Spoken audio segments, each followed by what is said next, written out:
ಮತ್ತು ಇಡಿ ಇನ್ನೊಂದು ಕಡೆ SIT ತನಿಖೆ ನಡೆಸ್ತಾ ಇದೆ. ಮಾನ್ಯ ಮುಖ್ಯಮಂತ್ರಿ ಸಿದ್ದರಾಮಯ್ಯನವರು ಒಂದು ಮಾತು ಹೇಳೋರು, ಉಪ್ಪು ತಿಂದವನು ನೀರು ಕುಡಿಲೇಬೇಕು ಅಂತ ಹೇಳೋರು. ಹಾಗಾಗಿ ಮಹರ್ಷಿ ವಾಲ್ಮೀಕಿ ಹಗರಣದಲ್ಲಿ ಪರಿಶಿಷ್ಟ ಪಂಗಡದ ಹಣವನ್ನು ಯಾರು ತಿಂದಿದ್ದಾರೆ ಅವ್ರ ಹಣನೂ ಕಕ್ಕಬೇಕು ಮತ್ತು ತಪ್ಪಿಗೆ ಶಿಕ್ಷೆಯನ್ನು ಅನುಭವಿಸಬೇಕು. ಅಹಿಂದ ರಾಜಕಾರಣ ಮಾಡಿದ ಮಾನ್ಯ ಮುಖ್ಯಮಂತ್ರಿಗಳು ದಲಿತರ ಹಣ ನುಂಗಿ ನೀರು ಕುಡಿದವರು ಸುಮ್ಮನೆ ಇದ್ದರೆ ಹೆಂಗೆ ಸೋಯಿಸ್ತಾರೆ? ಹಂಗೆ ಒಪ್ಕೊಳ್ಳೋಕ್ಕಾಗತ್ತಾ? ಒಪ್ಕೊಳ್ಳಲ್ಲ. ನೋಡೋಣ. ಹಗರಣ ಮಾಡಿದ್ದಾರೆ, ಯಾರ್ಯಾರು ತಪ್ಪು ಮಾಡಿದ್ದಾರೆ ಅವರೆಲ್ಲರಿಗೂ ತನಿಖೆಯಾಗಿ ಶಿಕ್ಷೆ ಆಗಲಿ. ಇನ್ನು ಯಾವ್ಯಾವ ಇಲಾಖೆ ಹಗರಣ ಏನೇನಿದೆಯೋ ಗೊತ್ತಿಲ್ಲ. ಈಗ ರಾಜ್ಯದ ಖಜಾನೆಗೆ ಕನ್ನ ಹಾಕುವಂಥ ಹೆಗ್ಗಣಗಳೇ ಎಲ್ಲ ಕಡೆ ತುಂಬಿರಬೇಕಾದ್ರೆ ಖಜಾನೆ ಎಲ್ಲಿ ಉಳಿಯುತ್ತೆ ಹೇಳಿ? ಎಷ್ಟು ಬೆಲೆ ಏರಿಕೆ ಮಾಡಿ ಎಷ್ಟು ತೆರಿಗೆ ಏರಿಸಿದ್ರೂ ಖಜಾನೆ ಖಾಲಿ ಅಂದರೆ ಹೆಗ್ಗಣಗಳು ಒಂದು ಕಡೆ ಖಜಾನೆ ಖಾಲಿ ಮಾಡ್ತಾಯಿದ್ರೆ ಜನಸಾಮಾನ್ಯರ ಮೇಲೆ ತೆರಿಗೆ ಭಾರ ಹೊರಿಸಿ ಖಜಾನೆ ತುಂಬಿಸೋಕ್ಕಾಗತ್ತಾ? ಮೊದಲು ಆ ಹೆಗ್ಗಣಗಳನ್ನು ನಿಯಂತ್ರಿಸಬೇಕು. ಆ ಹೆಗ್ಗಣಗಳನ್ನು ನಿಯಂತ್ರಿಸ್ತಾ ಇದ್ದರೆ ನಮ್ಮ ರಾಜ್ಯದ ಖಜಾನೆ ಉಳಿಯಲ್ಲ, ಜನರ ಮೇಲೆ ತೆರಿಗೆ ಭಾರ ಮಾತ್ರ ಆಗೋದು.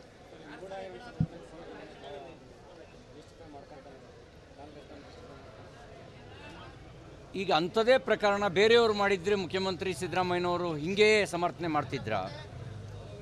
ಅವ್ರು ಮಾಡಿಲ್ಲಪ್ಪ, ಬೇರೆ ಯಾವುದೋ ಪಕ್ಷದವ್ರು ಮಾಡಿದ್ರು. ಇದೇ ರೀತಿ ಅಕ್ರಮ ಆಗಿತ್ತು ಅಂತ ಇಟ್ಕೊಳ್ಳಿ. ಇದೇ ರೀತಿ ಅಕ್ರಮ ಆಗಿದ್ದರೆ ಸಿದ್ದರಾಮಯ್ಯನವ್ರ ಬಾಯಿನಲ್ಲಿ ಇಂಥದೇ ಮಾತು ಬರ್ತಿತ್ತ? ಸಿದ್ದರಾಮಯ್ಯನವ್ರು ಇದ್ದರೆ ಒಂದು ಕ್ಷಣನೂ ಕುರ್ಚಿಯಲ್ಲಿ ಕೂರಂಗಿಲ್ಲ, ರಾಜೀನಾಮೆ ಕೊಡಬೇಕು, ಎಲ್ಲ ಭ್ರಷ್ಟರು ಲೂಟಿ ಹೊಡೆದಿದ್ದಾರೆ ಅಂತ ಹೇಳ್ತಿದ್ರೋ ಇಲ್ವೋ? ಈಗ ಅವರು ಆಪಾದಿತರಾಗಿದ್ದಾರೆ ಅನ್ನೋ ಕಾರಣಕ್ಕೆ ಸಮರ್ಥನೆ ಮಾಡ್ಕೊಳಕ್ಕೆ ಬರುತ್ತಾ?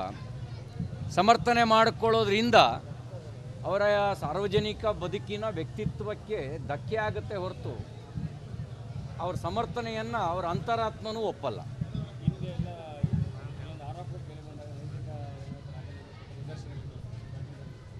ನಾವು ಮಾನ್ಯ ಮುಖ್ಯಮಂತ್ರಿಗಳಿಗೆ ಹೇಳ್ತಾ ಇದ್ದೀವಿ, ಈ ಹಗರಣ ಅಂಗೈ ಹುಣ್ಣಿನಷ್ಟು ಸ್ಪಷ್ಟ ಇದೆ.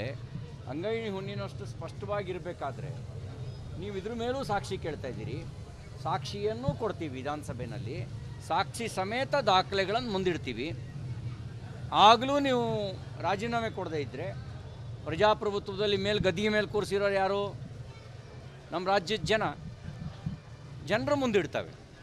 ಜನರ ಮುಂದೆ ಎಳೆ ಎಳೆಯಾಗಿ ಮಹರ್ಷಿ ವಾಲ್ಮೀಕಿ ಹಗರಣದಲ್ಲಿ ಪರಿಶಿಷ್ಟ ಪಂಗಡದ ಅಭಿವೃದ್ಧಿಗೆ ಬಳಕೆಯಾಗಬೇಕಾದ ಹಣ ಅದು ಗಂಗಾ ಕಲ್ಯಾಣಕ್ಕೆ ಬಳಕೆ ಆಗಬೇಕಿತ್ತು. ಈಗ ನೀವು ದಾವಣಗೆರೆ ಜಿಲ್ಲೆಯೊಳಗೆ ಜಿಲ್ಲಾಧಿಕಾರಿ ಕೇಳ್ರಿ, ಟಾರ್ಗೆಟ್ 0. ಆಸ್ತಿ ಖರೀದಿಗೆ ಬಳಕೆ ಆಗಬೇಕಿತ್ತು, ಬೋರ್ಡ್ ಎತ್ತನಕ್ಕೆ ಟಾರ್ಗೆಟ್ 0. ವಾಹನ ಖರೀದಿಗೆ ಬಳಕೆ ಆಗಬೇಕಿತ್ತು, ಟಾರ್ಗೆಟ್ 0. ಎಲ್ಲೋಯ್ತು?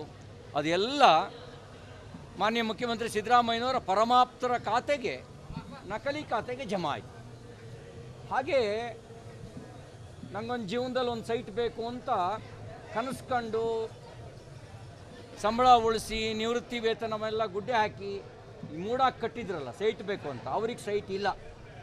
ಮಾನ್ಯ ಸಿದ್ದರಾಮಯ್ಯನವರ ಮನೆಯವರ ಹೆಸರಿಗೆ 14 ಸೈಟು ನಿಯಮ ಬಾಹಿರವಾಗಿ ಈ ಎಲ್ಲವನ್ನು ಜನರ ಮುಂದೆ ಇಡೋ ಕೆಲಸ ಮಾಡ್ತೇವೆ. ನಾನು ಹೇಳಿದ ಎಲ್ಲ ಮಹಾನಗರ ಪಾಲಿಕೆಯ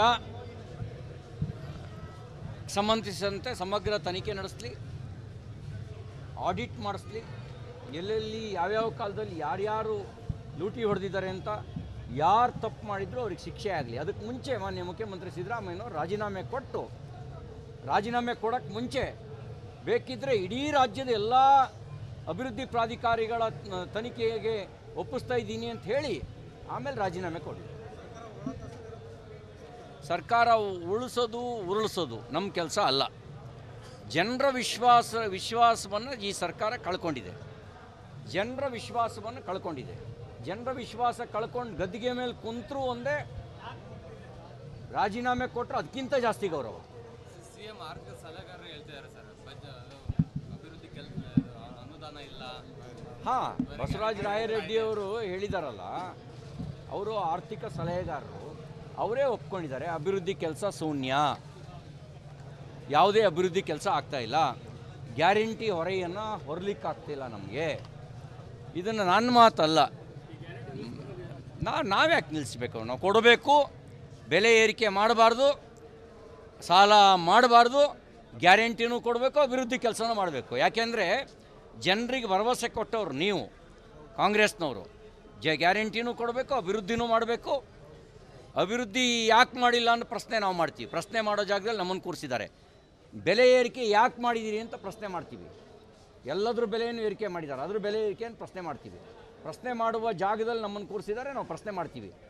ಅವರಿಗೆ ಅಭಿವೃದ್ಧಿ ಮಾಡುವ ಜಾಗದಲ್ಲಿ ಅವ್ರನ್ನ ಕೂರಿಸಿದ್ದಾರೆ, ಅಭಿವೃದ್ಧಿ ಮಾಡಲಿ. ಅಸಹಾಯಕತೆ ತೋರಿಸ್ಕೊಳ್ಳೋಕ್ಕಲ್ಲ ಅವ್ರನ್ನ ಕೂರಿಸ್ಕೊಂಡಿರೋದು, ಬೆಲೆ ಏರಿಕೆ ಮಾಡೋಕ್ಕಲ್ಲ ಕೂರಿಸ್ಕೊಂಡಿರೋದು, ಭ್ರಷ್ಟಾಚಾರ ಮಾಡೋಕ್ಕಲ್ಲ ಕೂರಿಸ್ಕೊಂಡಿರೋದು. ನಕಲಿ ಖಾತೆಗೆ ಹಣ ಜಮಾ ಮಾಡೋಕ್ಕಾಗುತ್ತೆ, ಬಡವನ ಖಾತೆಗೆ ದುಡ್ಡು ಕೊಡೋಕ್ಕಾಗಲ್ವಾ?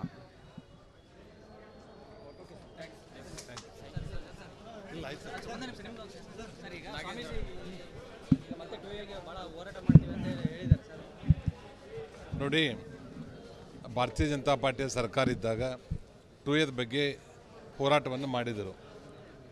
ಈಗ ಬೆಳಗಾವಿಯ ಸಚಿವರಾಗಿರುವಂಥ ಲಕ್ಷ್ಮೀ ಹೆಬ್ಬಾಳ್ಕರ್ ಅವರು ನಮ್ಮ ಸರ್ಕಾರ ಬಂದು 3 ತಿಂಗಳಲ್ಲಿ ನಾವು 2Aಯನ್ನು ಕೊಡಿಸ್ತೀವಿ ಅನ್ನುವಂಥ ಘೋಷಣೆಯನ್ನು ವಿಧಾನಸೌಧದ ಒಳಗಡೆ ಮತ್ತು ಹೊರಗಡೆಯನ್ನು ಅವರು ಮಾತಾಡಿರುವಂಥದ್ದು ಎಲ್ಲರಿಗೂ ಸ್ಪಷ್ಟವಾಗಿದೆ. ಈಗ ಸರ್ಕಾರ ಬಂದು 15 ತಿಂಗಳಾಗಿದೆ.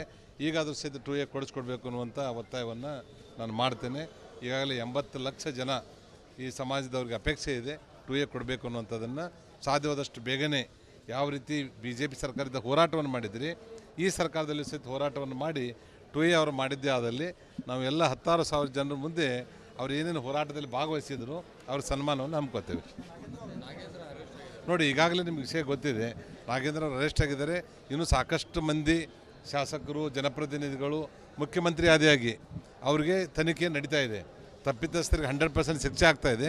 ಅವ್ರು ನಿರಪರಾಧಿ ಅನ್ನುವಂಥದ್ದಾಗಿದ್ದರೆ ಅವರು ನೇರವಾಗಿ ರಾಜೀನಾಮೆಯನ್ನು ಕೊಟ್ಟು ಹೊರಗಡೆ ಬಂದು ತನಿಖೆಯನ್ನು ಎದುರಿಸಿ ಅವ್ರು ನಿರಪರಾಧಿ ಆಗಿದ್ದರೆ ಮತ್ತೆ ಅವ್ರು ಮುಖ್ಯಮಂತ್ರಿ ಸ್ಥಾನದಲ್ಲಿ ಮುಂದುವರಿಬೋದು.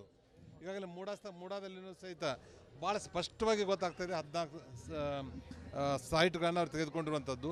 ಮತ್ತು ಕಾನೂನಿನಲ್ಲಿ ಯಾವ ಇಯರ್ದಲ್ಲಿ ಲ್ಯಾಂಡ್ ಡೆವಲಪ್ಮೆಂಟ್ ಆಗಿರ್ತದೆ ಅಲ್ಲಿ ಭೂಮಿಯನ್ನು ಕಳ್ಕೊಂಡಿರುವಂಥವ್ರಿಗೆ ಪರಿವಾರವನ್ನು ಕ್ಯಾಶ್ ರೂಪದಲ್ಲಾಗಲಿ ಸೈಟ್ಗಳ ರೂಪದಲ್ಲಾಗಲಿ ಆ ವರ್ಷದಿಂದ ಮುಂದೆ ಬಂದಿರುವಂಥ ಜಾಗೆಯಲ್ಲಿ ಕೊಡಬೇಕೇ ಹೊರತು ಹಿಂದೆ ಹಳೆ ಸೈಟ್ದಲ್ಲಿ ಕೊಡಲಿಕ್ಕೆ ನಿವೇಶನಗಳಲ್ಲಿ ಕೊಡಲಿಕ್ಕೆ ಅವಕಾಶಗಳಿಲ್ಲ.